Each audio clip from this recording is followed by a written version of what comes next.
திமுகவும் காங்கிரஸுக்கும் சண்டை முட்டிட்டது. நீங்கள் பத்திரிகைகள் பார்ப்பீங்க, ஊடகங்கள் பார்த்தீங்க. நெல்லையில் இன்றைக்கு நெல்லையில் ஒரு காங்கிரஸ் கூட்டம் நடந்தது. அந்த காங்கிரஸ் கூட்டத்தில் அங்கே இருக்கிற ஒரு காங்கிரஸ் நம்முடைய தமிழ்நாட்டுடைய மேலிட பொறுப்பாளர் கிறிஸ் சோடங்கர் அவர் பேசுகிறாரு. இன்றைக்கு அடுத்த ஆண்டு நடைபெற்ற சட்டமன்ற பொதுத் தேர்தலில் பாதிக்கு பாதி சீட்டு எங்களுக்கு வேணுங்கிறார். மொத்தம் 214 சீட் இருக்குது, அதில் காங்கிரஸுக்கு 117 இடம் வேணும்னு அவர் பேசுறார். அதோட ஆட்சியில் பங்கு வேணுட்டார், ஆட்சியில் பங்கு வேணுட்டார்.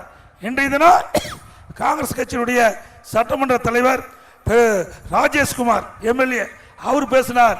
தவறு இல்லை, அடுத்த ஆண்டு நடைபெற்ற சட்டமன்ற பொது தேர்தலில் திமுக வெற்றி பெறாது, அப்படி வெற்றி பெற்றா எங்கள் எல்லாம் ஆட்சியில் பங்கு வேணும்னு காங்கிரஸ் கட்சியினுடைய சட்டமன்ற தலைவர் எம்எல்ஏ பேசியிருக்கார். ஆக அங்க கூட்டணிக்குள்ள விரிசல் ஏற்பட்டு விட்டது. ஆக ஆட்சியில் பங்கு வேண்டும் என்று கோஷம் எழுப்பப்பட்டு விட்டது. திமுக கூடாரம் காலியாக போகுது. ஏன்னா எத்தனை நாளைக்கு வீட்டில கொள்ளையடிச்சிட்டு இருப்பாங்க, அவரு வேடிக்கை பார்த்து பார்த்து சலிச்சு போச்சு பாவம். அதனாலதான் காங்கிரஸ் கட்சிக்காரர் விழித்து கொண்டு அடுத்த ஆண்டு நடைபெற்ற சட்டமன்ற பொது தேர்தலில் எங்களுக்கு கூடுதலான இடம் வேணும், ஆட்சி அதிகாரத்தில் பங்கு வேணும்னு கோரிக்கை வச்சிருக்கிறாங்க. அதுவும் இன்றைக்கு எல்லா பத்திரிகையிலும் வந்திருக்குது. அதோட காங்கிரஸ் கட்சியினுடைய முன்னாள் தலைவர் அவர் பேசியிருக்கார். அழகிரி, திரு KS அழகிரி அவர்கள் 4 நாளைக்கு முந்தி பேட்டி கொடுத்திருக்கிறார். அதில் என்ன தப்பு? 60 ஆண்டு காலமாக ஏதாவது அவர் சொன்ன ஸ்டேட்மெண்ட், 60 ஆண்டு காலமாக ஏதாவது ஒரு கட்சியில் கூட்டணி வைத்து சாரை அவர்கள் குடித்து விடுகிறார்.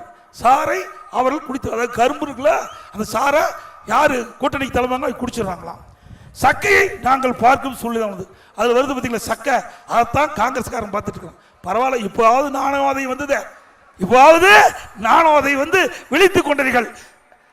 அதே போல அரசாங்கத்திலும் ஆட்சியிலும் நாங்கள் பங்கு பெறுவோம் என்பது காங்கிரஸ் கட்சியின் நிலைப்பாடு அப்படின்னு ஏற்கனவே காங்கிரஸ் கமிட்டியுடைய முன்னாள் தலைவர் மரியாதைக்குரிய KS அழகிரி இன்றைக்கு ஒரு பேட்டியிலே கொடுத்திருக்கிறார்.